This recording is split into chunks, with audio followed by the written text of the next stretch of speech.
Hello everyone, welcome to Econ by Surabhi and the day 3 of our 2 marks revision series.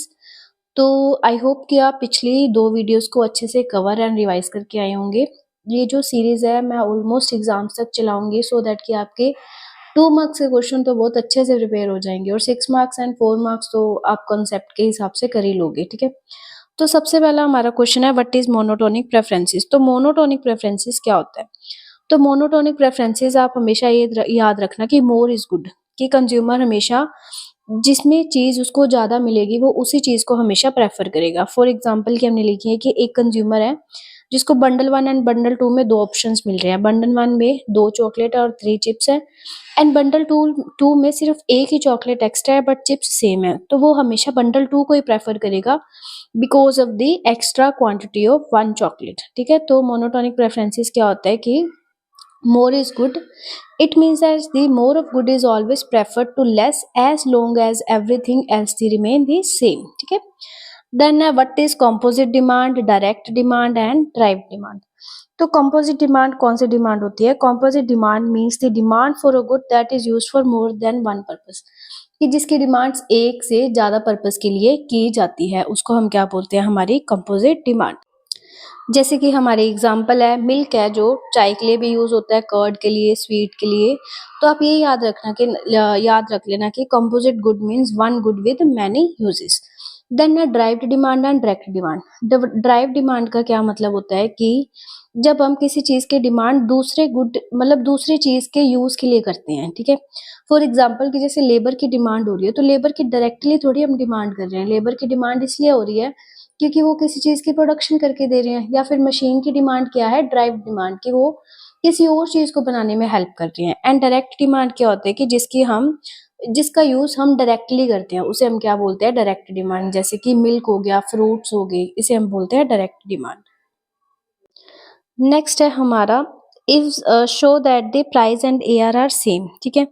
तो ये question भी बहुत बार repeat होते हैं। तो आपने क्या लिखना है कि जैसे मैंने प्रूफ करके दिखाया ना price and AR are same, तो हमें पता है कि एयर का क्या फॉर्मूला होता है? T R by Q. तो वहां से हमारी टी आर की वैल्यू निकल जाएगी A R into Q.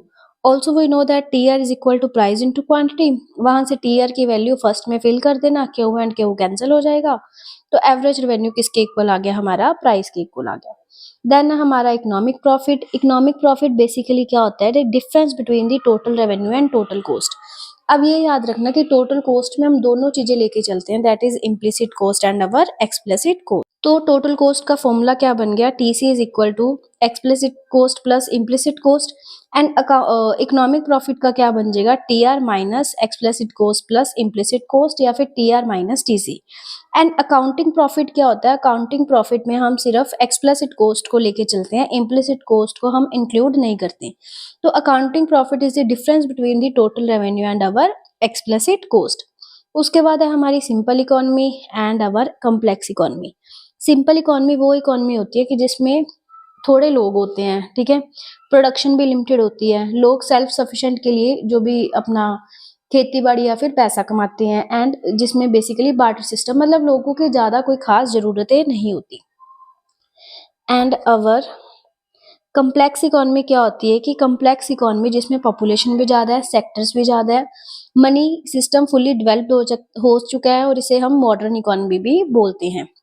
Next है हमारा पीपीसी। पीपीसी तो हमें पता ही है, पीपीसी प्रोडक्शन पॉसिबिलिटी कर्व होता है जो दो गुड्स के प्रोडक्शन के बारे में बताता है with the given resources and technique, जिसमें रिसोर्स एंड टेक्निक को हम कांस्टेंट रखते हैं। ये तो पीपीसी तो बहुत ज्यादा हमने अच्छे से कर रखा है। नेक्स्ट है पीपीसी के दो फीचर्स होते हैं, मतलब डाउनवर्ड, एक तो है डाउनवर्ड स्लोपिंग एंड एक है कनकेव टू रीजन। अब डाउनवर्ड स्लोपिंग क्यों होती है, लेफ्ट टू राइट क्यों होती है? क्योंकि हम एक चीज एक्स्ट्रा प्रोड्यूस करने के लिए दूसरे की प्रोडक्शन कम कर देते हैं। And similarly concave to origin क्यों काम करता है? क्योंकि इसके पीछे एमआरटीएस इंक्रीजिंग में होती है।